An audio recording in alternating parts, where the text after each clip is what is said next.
Emakumeak Afganistan da proiektuan titulua eta bi euskarri ditu, argazki, hemen ikusi daitezken argazkik, eta gero gaia pixkat gehiago sankontzen duen liburu bat dakau. Argazkilaria da Gervasio Sánchez eta Monika Bernabe da testuak indituna eta produkzioa eramanduna.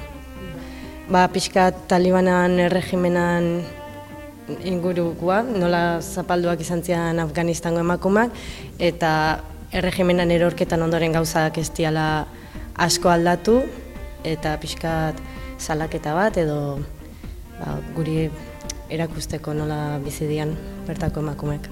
Proiektua hasi zian 2009 da bukatu zuen 2014an. Eta bitarte hortan hildako bidaietako argazkik dira.